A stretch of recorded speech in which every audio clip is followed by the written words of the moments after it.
Olá, pessoal. Boa tarde. Eu já fui apresentado, sou o professor Alexandre Calheiros, já conhecido de grande parte dos que estão aqui hoje nos ouvindo, muitos alunos nossos, colegas de trabalho.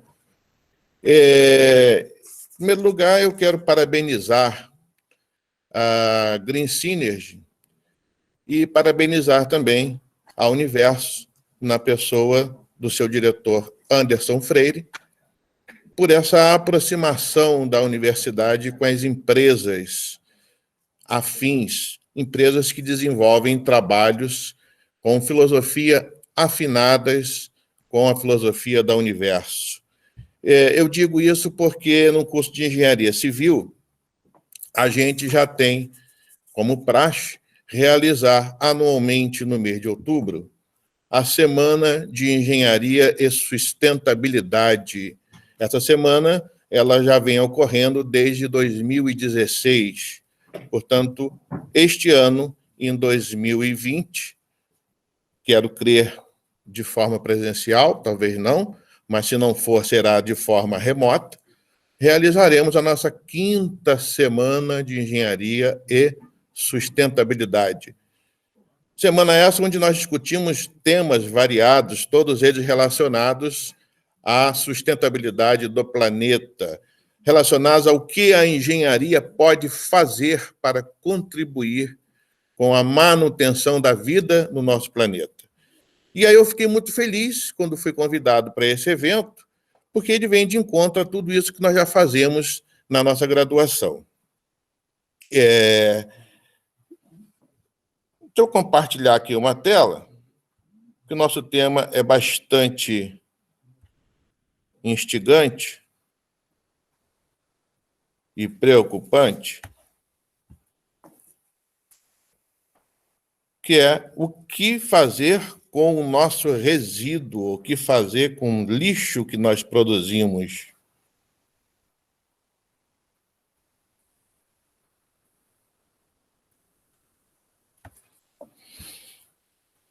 O tema da palestra é o lixo e o lucro. Problema ou oportunidade? A questão bastante complexa para ser analisada, ser debatida e ser respondida.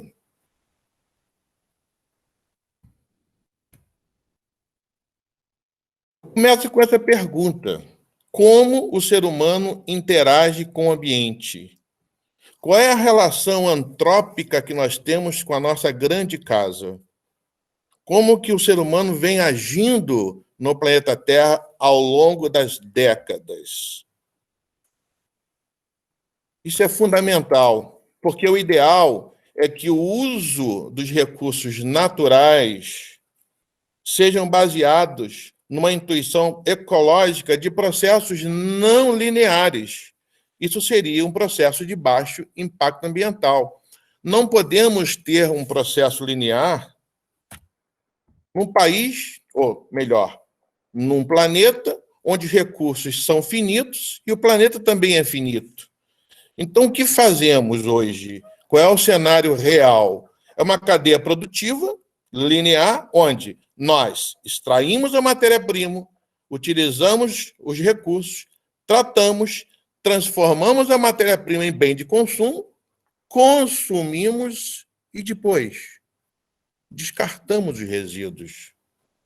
Processo altamente de impacto ambiental. Não há como gerir uma situação dessa num país ou num planeta onde os recursos são limitados. Um painel aqui interessante, uma transformação da biosfera nos últimos 100 anos. A população humana ela pula de 1,5 para 6,1 bilhões de habitantes.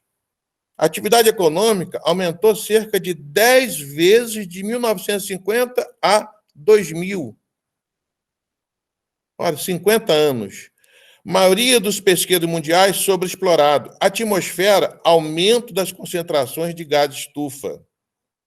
E aqui eu faço um paralelo com a palestra do professor Mauro, que colocou muito bem que a questão do efeito estufa é primordial para as atividades humanas, para a sobrevivência da Terra. O que nós estamos tratando é o excesso de emissão de gases que produzem o efeito estufa. E esse excesso, e como todo excesso, é que é o prejudicial. E justamente a diminuição desse excesso é que vai gerar o crédito de carbono que foi tão debatido e colocado aqui nessa tarde. 40% das reservas conhecidas de petróleo exauridas. Então, esse é um cenário nos últimos 100 anos. Ora, a nossa casa, conhecida por todos nós, desde a idade do ensino pré-escolar, inclusive, onde nós falamos para nossas criancinhas o que é a Terra, o que é o planeta, tem um diâmetro de 12.756 quilômetros. Tem uma espessura da atmosfera de 50 quilômetros. Se nós fizermos uma relação simples de matemática entre a espessura da atmosfera e o diâmetro da Terra, a gente verifica que a espessura da atmosfera é aproximadamente 4 milésimo do diâmetro da Terra. Ou seja, é esse pequeno círculozinho azul que aparece em torno do globo. Ora, nessa tênue camada de atmosfera é onde tudo se dá, onde tudo acontece, onde todas as atividades humanas acontecem, onde todas as transformações que nós produzimos acontecem. Então, é muito tênue, é uma proteção muito tênue para a Terra. E temos que nos preocupar, então, com isso. A nossa atmosfera tem 50 quilômetros, troposfera e estratosfera. Daí para diante, já é tão rarefeito que já não pode se ter mais vida alguma. E exatamente nessa camadinha de 50 quilômetros é que tudo acontece, inclusive todos os transportes e atividades e transformações gasosas, mudanças de clima, acontecem nessa pequena camada. Estamos ficando sem recursos naturais com o demasiado uso dos materiais. É um processo de alto impacto ambiental.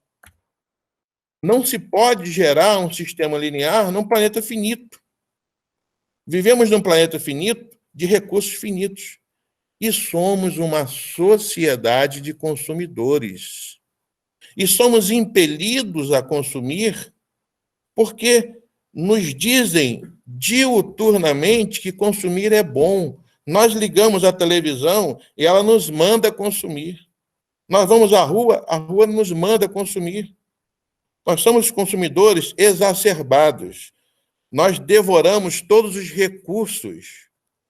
Além do que, produzimos o resíduo decorrente desse consumo exacerbado. Ora, não há como gerir um planeta com essas proporções de consumo. Portanto, o consumo é conhecido como o coração do sistema que nós vivemos hoje. E o pior, há estudos que mostram que mais de 90% dos bens que consumimos viram lixo em menos de 6 meses. Como gerir um planeta com um rendimento tão baixo assim?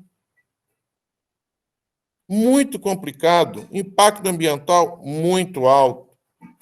E aí vem o crédito de carbono como uma solução paliativa para o meio ambiente, mas uma excelente solução de negócio. Diante de tantas atrocidades que nós cometemos no planeta, nós temos aí muitos e muitos anos para gerir, vender, trocar, comercializar comércio de carbono. Estragamos muito o nosso planeta. A impulsão do consumo. Pois é, 2 palavras muito importantes na impulsão do consumo. Obsolescência planejada e obsolescência perceptiva. A obsolescência planejada é aquela em que nós compramos um bem, ele já está com a vida programada para acabar. Não existe mais aquele sujeito que conserta um liquidificador, que conserta um ferro de passar roupa, ele é jogado fora, descartado, naquele prazo planejado, determinado pela indústria para que a gente venha consumir de novo. Isso está acontecendo com os automóveis. Eu sempre cito aqui um caso que aconteceu com um carro que eu tinha há 2 anos atrás, e eu tive um problema na caixa de marcha. Ora, uma intervenção numa caixa de marcha é uma coisa trivial. Abrir a caixa de marcha, trocar lá as engrenagens, os componentes, e a caixa fica nova, pronta para ser utilizada. E aí foi a grande surpresa, quando o mecânico me disse, olha, esse seu modelo de automóvel, a sua caixa é hermética, não se mexe nela. Tira a caixa e joga fora. Aí eu perguntei, mas com tudo que está aí dentro? Você vai comprar uma caixa nova, eu vou colocar no lugar e o carro vai ficar perfeito. Ou seja, obsolescência planejada. Daqui a pouco é o carro inteiro. E já há casos, né, em países em que o carro vai todo embora, principalmente nos Estados Unidos. Não se faz mais manutenção de automóveis e outros bens mais caros. E a outra obsolescência geradora de resíduo, de lixo, é a mais cruel de todas. É a obsolescência perceptiva. O que significa isso? É aquele coleguinha que chega para mim e fala assim, seu celular está muito feio, cara, vai lá e compra outro. Cara, mas o meu fala perfeitamente, faz tudo o que eu quero. Pô, mas tá fora de moda, cara. Compra outro. Eu vou, jogo fora e compro novo. É uma roupa que me serve perfeitamente bem, mas eu sou ridicularizado quando saio com ela porque saiu de moda. Pô, cara, essa roupa aí, pelo amor de Deus, mas tá novinha, cara. Não tem nenhum defeito nela. Porra, mas não tem condição. Eu vou lá, compro outro. Então, essa obsolescência perceptiva de que eles nos fazem acreditar que tudo que nós temos é ruim, que nós somos feios, usamos coisas ruins, coisas ultrapassadas, fora de moda, nos falam isso diariamente, nos faz ir ao shopping. Vamos ao shopping, então. Vamos ao shopping e resolvemos todos esses problemas. Compra um celular novo, compra uma roupa nova, um sapato novo, um computador novo, porque o meu já tem programas que não rodam nele, e tudo que eu tinha vira lixo, vira resíduo, sem sequer eu questionar por que estou tendo este comportamento. Então, a obsolescência dos bens de consumo é a grande impulsão da produção do resíduo. Então, está aí. Uma série de componentes, certamente, muitas dessas placas que aí estão ainda serviam, mas foram descartadas, porque é mais fácil descartar e comprar um novo. Eu vou ao shopping e compro roupas novas, porque a minha já está fora de moda. E aí, nessa cena que eu mostro para vocês, tem algo mais importante ainda do que a obsolescência perceptiva. O bem que está em cada sacola dessa deve ocupar 1/10 do volume da sacola. Porque o importante é eu sair com a sacola bonita e mostrar para todo mundo que eu estou com um sacolão com a marca da loja. O bem que está lá dentro já não é tão importante. Então, eu me encho de sacolas enormes, bem de consumo pequeno, o resíduo maior é a sacola, e ele literalmente é um resíduo imediato. Chego em casa, a primeira coisa que eu faço é descartar a sacola, pegar o bem, que é miudinho, às vezes é uma pequena peça do vestuário humano, que poderia caber num bolso do paletó, e está numa sacola de 30 por 20 centímetros de diâmetro, com uma quantidade enorme de papel. A gente vê isso quando chega naquelas datas comemorativas importantes, Dia das Mães, Dia dos Pais, Natal. Ora, quem não observa no Natal uma sala cheia de papel no chão, cheio de sacolas, e aí quando você vai ver o que saiu daquela sacola, é tão desprezível em volume que não se justifica ter todo esse lixo. Vamos ao mercado. O mercado nos manda consumir o tempo todo, porque surgiu um biscoito que tem um saborzinho diferente. Então, vou lá buscar esse biscoito. É o mesmo que eu já consumia. E aí eu vou consumindo com medo de não ter mais e vou enchendo o carrinho e a minha despensa fica lotada de coisas que muitas delas já vão para o lixo sem terem usadas, porque vencem a chamada data de validade. Quantos de nós não descartamos, não jogamos fora produtos alimentícios que estavam vencidos na sua data? Então, por que compramos mais do que íamos consumir? Porque o coração do consumo é comprar, comprar, comprar. Consequência do consumo exacerbado. Qual é a consequência de tudo isso? Produzimos de 1 a 2 quilos de lixo por habitante por dia. Isso dentro de uma conta bem generosa, otimista. Há quem diga que já chega a 3 a 4 quilos por habitante dia. E aí eu fiz uma conta simples. Hoje o Rio de Janeiro tem cerca de 16,46 milhões de habitantes. Então, por dia, nós produzimos 25 mil toneladas de lixo dia. São Paulo, 67 mil toneladas dia. Minas Gerais, 32 mil toneladas dia. Os 3 estados chamados de principais estados da federação, em termos de concentração, de cultura e de pessoas, de atividades econômicas, produzem juntos cerca de 130, 120 toneladas de lixo dia. E para onde vai tudo isso? O que fazemos com esse lixo todo? Ora jogado fora, ora descartado. Eu digo sempre, digo às vezes, quando eu estou falando sobre essa questão de resíduo com os meus alunos, eu tenho uma frase que eu falo sempre: jogar fora um resíduo é jogar dentro. Descartar, não, é você isolar do meio ambiente.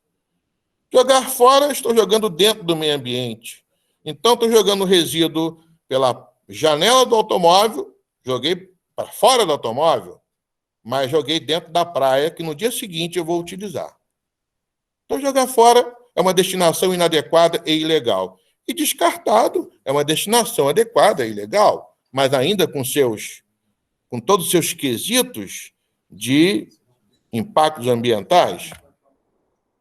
De acordo com a ABRELP, Associação Brasileira das Empresas de Limpeza Pública, o Brasil tem hoje cerca de 3 mil lixões ou aterros irregulares, além de uma certa quantidade de aterros regulares ou aterros chamados aterros sanitários.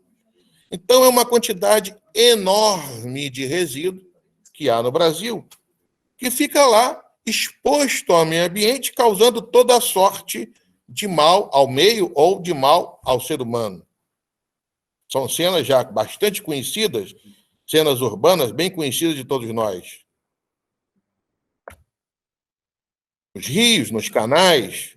Esse canal, pela foto, pode ser que algum de vocês até reconheça o local. Eu não, tomei todo o cuidado para que não conheço, mas ele é bem conhecido, uma cidade, inclusive, que está proeminente. Mas essa foto foi tirada recentemente. Eu passeando, parei na cabeceira do canal, falei, deixa eu registrar essa foto, porque é inacreditável que o município, que esteja proeminente, com tanto recurso, permaneça com o canal nessas condições. E aí vão acontecendo os lixões.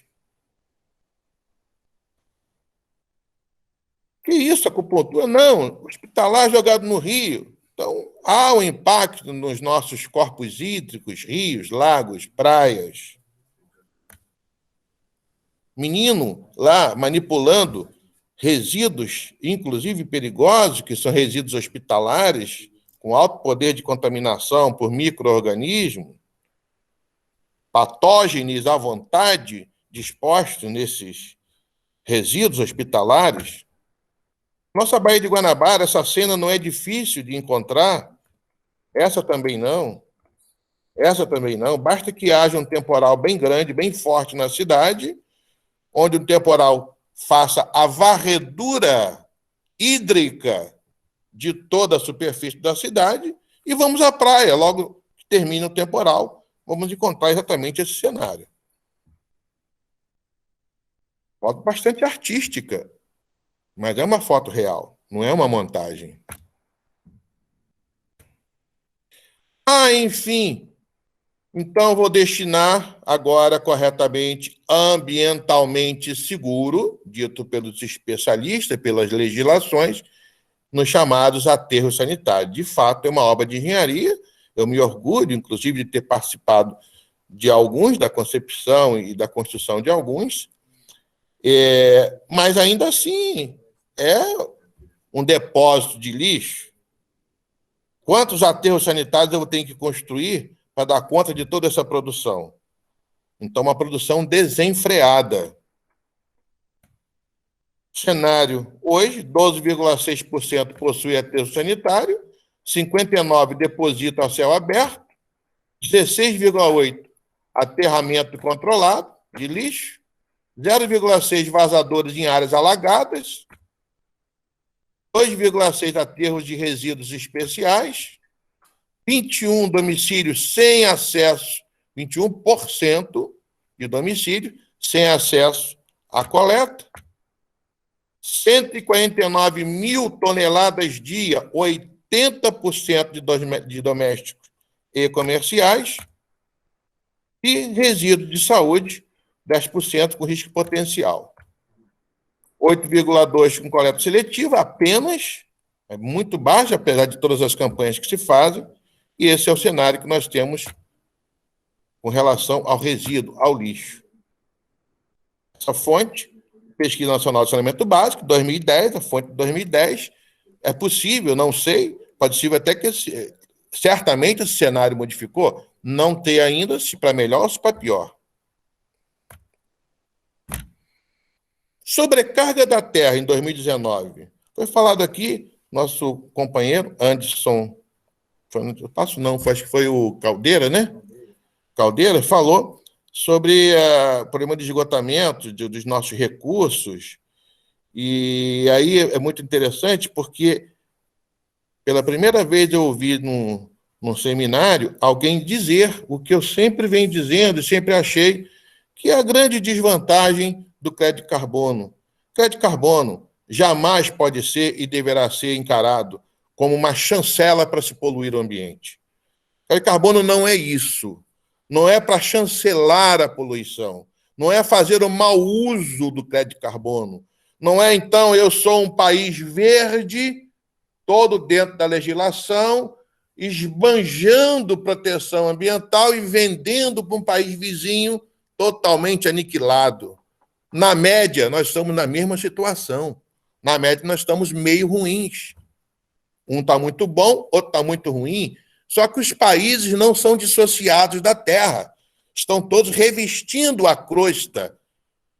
Então, não é possível entender que crédito carbono seja uma forma de chancelar o mau uso dos nossos recursos. O planeta atinge vários limites, está próximo. Existe uma coisa chamada limites da Terra, limites do planeta. Inclusive, as ODS citam, são baseadas no esgotamento dos limites do planeta. E um dos limites importantes, recursos naturais. Outro limite, energia, água potável. Nós atingimos agora, em 2019, o limite dos recursos, do esgotamento dos recursos naturais. Mais cedo em toda a série histórica. O índice é medido desde 1970. Brasil, campeão, tricampeão. Não é isso? Foi tri? Foi tri, né? Gerson, Jairzinho. E hoje a humanidade está no vermelho. Ora, gente, se eu estou medindo desde 1970, estou medindo há 30, 50 anos, por que eu estou no vermelho? Medir para quê? Para nada. A medição foi feita, foi jogada fora. Hoje eu estou no vermelho. Então, hoje a humanidade está no vermelho no uso dos recursos naturais. Ou seja, o que é estar no vermelho? Estou em débito com o ambiente. Significa que eu já não posso mais mexer nos recursos renováveis sem ter que dar uma contrapartida. Cheguei no limite da exploração dos recursos naturais. Estou em dívida com o meio ambiente, cheguei ao limite. Ou seja, para usar os recursos naturais, eu tenho que justificar toda uma contrapartida, todo um projeto de recuperação, seja de uma área degradada para a exploração de um mineral, seja de uma área degradada para a acumulação de água potável. Eu tenho que apresentar um projeto de recuperação porque eu já atingi o limite, não há mais aquela possibilidade de eu explorar os recursos sem dar satisfação ao meio ambiente. Não estou me referindo à legislação, ao governo, à política, não estou aqui como cientista, como professor. Eu tenho que dar satisfação ao meio ambiente. Estamos no vermelho. Isso significa que todos os recursos usados para sobrevivência, água, mineração, extração de petróleo, consumo de animais, plantio de alimentos, esgotamento do solo, entre outros, estão em crédito negativo. Ora, para o tema do nosso seminário, um espetáculo. Porque se estamos em crédito negativo, vamos gerar crédito de carbono. Qualquer ação que se faça para minimizar, reduzir ou extinguir determinada degradação ou impacto, eu estou adquirindo crédito de carbono, porque a humanidade está no crédito negativo. Por quantos anos? Vamos negociar muitos e muitos anos. Os mais otimistas dizem que para manter o mesmo padrão de consumo atual, os mais otimistas, se nós mantivermos o nosso padrão de consumo que temos hoje, eu precisaria de 1,75 planetas Terra. Os otimistas. Os mais pessimistas chegam a 3 planetas. Mas sabe qual é o problema? Nós só temos um. Nós só temos um planeta. Então, o que eu tenho que fazer? A coisa mais difícil, mudança de paradigma. Eu tenho que aceitar mudança nos padrões de consumo. Eu tenho que modificar os meus padrões de consumo. Eu tenho que começar a reaproveitar bens que podem ter novas destinações.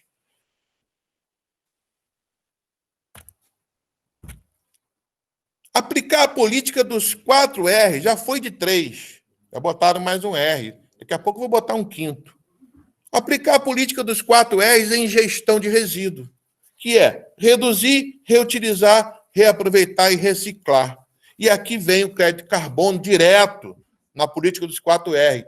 Por quê? Eu deveria colocar aqui em letras garrafais a atividade reduzir. É a mais importante. É a que mais gera crédito de carbono. É a redução das emissões. Sejam emissões gasosas, sejam líquidas, sejam emissões sólidas. Então, se eu reduzo, e eu posso reduzir, e eu vou adquirir crédito de carbono reduzindo. Eu sempre cito, porque todo seminário tem um coffee break, como tem ali. Infelizmente, vocês aí não estão vendo. Aliás, para os que me conhecem, eu nem saudei vocês com o meu famoso cafezinho. Mas está ali uma bancadinha com cafezinho. E aí eu sempre falo sobre o cafezinho e sobre o copo d'água. Por quê? Eu estou aqui desde as 2h da tarde. Vou ficar aqui até as 8h. Por que eu peguei um copo d'água de plástico, tomei água e joguei fora? Se eu que vou botar a minha boca no mesmo copo, por que eu não guardei esse copo? Não. Eu pego, tomo 200 ml de água num copo de plástico que impactou o meio ambiente para ser produzido, matéria-prima extraída, transformada em copo. Pelo consumo de 200 ml de água, virou resíduo. Esse copinho podia ficar comigo até as 8h da noite, como o meu está ali. Eu não pus fora. Aliás, não está nem ali. Está ali na cadeirinha da plateia, que vocês não podem ver. No bracinho ali da poltrona. Por quê? Ora, se eu estou aqui das 2h e vou ficar até as 8h, seguramente eu vou beber no mínimo 1 litro d'água, o que dá mais ou menos 5 copos daquele. Se eu jogar fora, eu joguei 5 copos. Vamos transformar em tonelada? Eu produzi hoje 1 tonelada daquele copinho. Se eu utilizar aquele copo 5 vezes, dessa 1 tonelada, eu só vou gastar 200. Não é isso? 200 quilos. Ora, vão sobrar aí copinhos à vontade. Portanto, se vai sobrar, não preciso comprar, não preciso consumir, não preciso produzir, não preciso extrair. Ou seja, eu começo a quebrar essa cadeia linear do consumo e produção de resíduo. Então, reduzir é a mais importante e deve ser a meta de todo programa de gerenciamento de resíduos sólidos, chamado PGRS. Inclusive, se pegar lá a resolução do CONAMA 306, vai falar muito sobre a questão do resíduo sólido, como manipular, como reutilizar. Eu botei na ordem de importância. Reutilizar. Ora, o que é reutilizar? De novo, vou voltar meu copinho. Olha, esse copinho, você não sabe a riqueza que tem de conteúdo nesse copinho. Eu tenho aqui menos que 200 ml, é o mesmo copinho. Fiz isso ali várias vezes. Tomei água. Tá, mas agora eu vou tomar café. Eu peguei esse copinho, que era para a água, joguei fora. Vou ao lado, pego um de café para tomar café. Por que eu faço isso? A boca que foi aqui foi a minha. Ah, mas eu não vou tomar 200 ml de café. Não enche. Bota metade. Usa o mesmo copo. Então, adote seu copinho. Acho que todo mundo já ouviu essa campanha em alguma empresa. Adote seu copinho. Então, reutilizar. Em reutilizar, eu quero fazer um especial parêntese com relação às embalagens de líquidos de alimentação. Sobretudo, refrigerantes, cervejas, sucos. Por que eu não substituo uma embalagem PET por uma embalagem de vidro retornável, quando era lá na minha época de adolescente, que eu tinha que guardar o casco com a boca para baixo para não dar mosquito, depois ia lá e trocava, esse casco voltava para a indústria. Ah, porque tem que voltar para a indústria, mas a indústria ela vai entregar e o caminhão vai voltar para lá. Quando ele entrega, ele volta, ele entrega cheio, volta com ele vazio. Ah, mas aí tem que lavar, coisa e tal. Mas o outro produzido também tem que ser lavado. Tem que ser desinfectado. Se eu produzir uma nova garrafa de refrigerante de vidro, eu tenho que lavar, desinfectar. Eu me lembro que era tão reutilizado, porque o vidro tem essa coisa maravilhosa. O vidro aliás, o vidro não é nem considerado como sólido, né? Ele tem comportamento de líquido, ele tem uma durabilidade imensa. Leva séculos para ser reduzido na natureza. Então, eu me lembro de garrafa de Coca-Cola que eu pegava, comprava Coca-Cola, em que a palavra Coca-Cola já não existia mais. Já estava raspada, já estava toda trincadinha por fora e estava sendo utilizada. Então, temos que voltar a essa política de reutilizar. Reaproveitar é um pouco diferente de reutilizar. Porque reduzir, gasta-se pouquíssimos insumos e pouquíssima energia, uma gestão. Reutilizar já gasta alguma energia, gasta uma águazinha, um produto químico para lavar. Reaproveitar gasta um pouco mais de energia. Porque reaproveitar é pegar aquela embalagem e transformar em outro objeto que possa ser utilizado. Por exemplo, pegar uma garrafa PET e transformo, ao invés de ir para o lixão, transformo no vaso de planta. Isso não é reutilizar, porque aquilo não foi criado para pôr planta, aquilo foi criado para beber. Então, estou reaproveitando, dando uma outra função, mas não foi para o lixo. Um outro reaproveitamento, e aí eu faço questão de dizer, nós fazemos hoje aqui, que todos possam me ouvir, a reitora, o diretor, nós fazemos isso conscientemente na Universo, é reaproveitamento disto aqui, folha de papel. Gente, em geral, uma folha de papel, ela tem uma face escrita com alguma coisa, seja um memorando ou qualquer outra coisa, e o verso é branco, não tem nada. Uma vez cumprida a função dessa comunicação, isso é arquivado ou é amassado, triturado, jogado fora. Beleza. Até aí tudo bem. Vai gerar resíduo no momento. Mas acontece que eu tenho uma face branca com a mesma área tangível da face preenchida. Então, se eu reaproveitar esse papel para outra finalidade de comunicação interna, escrever no verso, ao invés de gastar 10 resmas por mês, eu vou gastar 5. Ao invés de derrubar 20 árvores por mês, eu vou derrubar 10. Eu vou começar a adquirir crédito carbônico porque derrubei menos árvores, gastei menos energia para produzir papel. Então, reaproveitar é uma ação importante. E, por último, que é a que mais é badalada, né, por incrível que pareça, é reciclar. Reciclar é a última das últimas instâncias da política dos 4R. Quando você não tem como reduzir, reutilizar, reaproveitar, então vê se dá para reciclar, porque nem tudo é reciclável.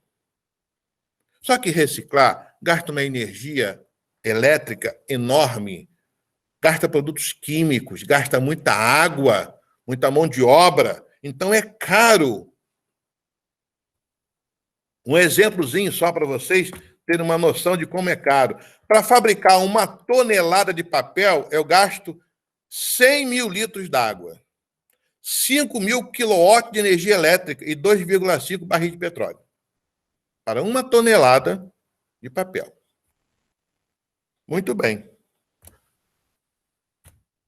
Para reciclar 1 tonelada, não é de graça.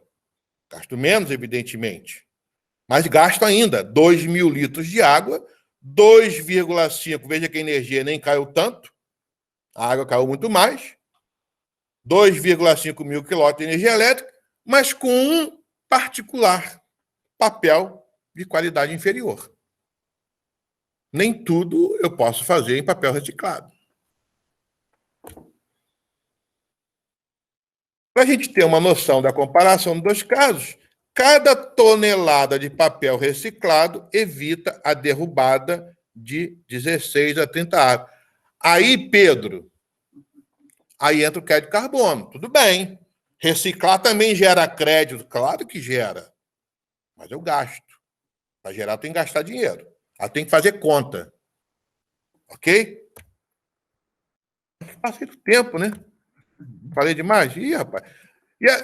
E o problema da reciclagem é esse aqui, ó, coleta seletiva. Olha o inferno que é. Primeiro, que eu tenho que gravar essas coisas que significam. Nunca consegui gravar. Lido com isso há 20 anos. Se me perguntar o azul, o que é? Se não tiver escrito, eu não sei. Ah, o marrom, não faço ideia. Tem que estar escrito. Tem que etiquetar, então tem que saber ler. Se eu não souber ler, eu não vou jogar no lugar certo. Se eu for analfabeto, lascou. Como diz lá o Candinho, eita lasqueira, quando é que eu jogo esse lixo? Não estou lendo nada aqui. Aí eu vou olhar, aí o negócio aqui meu é verde, vou jogar no verde, mas é o papel que é verde, eu joguei no vidro. Então, não tem, as cores são convencionais. Então, isso é um problema. Só que tem um outro problema nessa cena. É possível que todos nós, e vocês que estão me ouvindo, tenham lá no seu prédio, ou até mesmo na sua cozinha, aquele monte de contêinerzinho coloridinho que é bonitinho. Politicamente é legal, prédio ter. Mas para observar qual é o caminhão que recolhe isso. Vocês podem se assustar, porque seu prédio, de repente, separa, segrega todos os resíduos, entra um caminhão preto, um saco preto, joga tudo na mesma caçamba, mistura tudo de novo. Então, que inferno! O que adiantou eu fazer na minha casa se a comunidade não faz, se o governo não faz, se as organizações não fazem? Então, mas isso depende da educação. Claro, tudo aqui depende da educação, só que eu estou mostrando a complexidade que é reciclar, porque para reciclar, eu tenho que segregar. Se eu não segregar, eu não reciclo. Aí vem um grande lance, que é o meu colega que vai falar sobre a pirólise do lixo. É um grande lance. Pirólise do lixo. O que é isso? É uma queima sem chama. É uma queima do lixo no ambiente hermético, com pouquíssimo ou nenhum oxigênio, portanto, não gera chama, não tem flama, não emite gases de efeito estufa, porque não tem chama, e eu faço a pirólise de todo aquele material que está ali. Uma grande vantagem. Não preciso segregar, joga aquela bodega toda junta. Tudo vai queimar. Por que tudo vai queimar? Porque eu tenho eu tenho uma latinha de alumínio. Pô, mas o alumínio não vai queimar? Não, não vai queimar. Mas a tinta que recobre a latinha vai. E aquilo é orgânico. Vai virar material orgânico. E a latinha vai sair no final da segregação limpinha para mandar para a indústria de reciclagem de alumínio. Então eu jogo tudo junto. E eu tenho fases do reator que faz a pirólise do lixo. Cada fase eu extraio um determinado produto ou subproduto. Em geral, são biocombustíveis, dentre uma dezena de outras substâncias importantes. Mas o biocombustível porque está relacionado à energia. E por ser uma pirólise, ser uma decomposição térmica, ela acaba por produzir muito mais energia do que consumir. Ela tem um start inicial, que eu tenho que gastar para acender o reator. Depois, o próprio produto do reator alimenta cerca de 10% a 20% do que ele produz, volta para ser queimado, para dar temperatura, o restante vira energia, ou vira biocombustível. Existe também a carvão de churrasqueira. Aquela cinza que sai na pirólise, aquilo é compactado e vira aquele toletezinho de carvão que vocês já devem ter comprado. Tem um toletezinho de carvão, que não é uma madeira, ele é compacto, né? Aquilo é feito com cinza compacta. Então, a pirólise tem uma grande vantagem. Eu não preciso segregar. Então, a pirólise do lixo é uma legal. Tem uma cidadezinha no Brasil chamada Pequena Unai. Eu acho que é Goiás. Pode ser que estiver errado, depois vocês me corrijam aí pelo chat. Essa cidadezinha, ela tem lá, a prefeitura tem lá, viu, bispo? Essa prefeitura tem lá uma empresa agregada, ou um convênio com uma empresa, que faz a pirólise de todo o lixo urbano.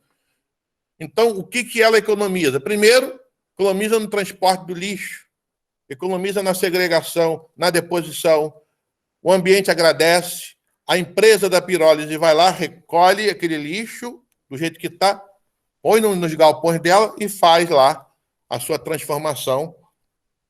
E existe lá, inclusive, uma relação, não sei se ainda funciona assim, de parceria, mas uma contrapartida que é dado às prefeituras, utilizando, inclusive, garotada nessa coleta, usando garotada, eles dão cursos explicando essa ação ambiental. Então, a pirólise é legal.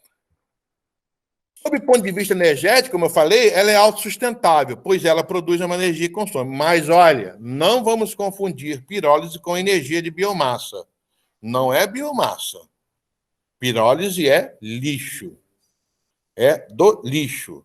Porque eu tenho no lixo uma enorme energia potencial armazenada naqueles produtos. A pirólise, então, vai extrair essa energia através de quê? Óleos combustíveis, carvão, etc. e tal.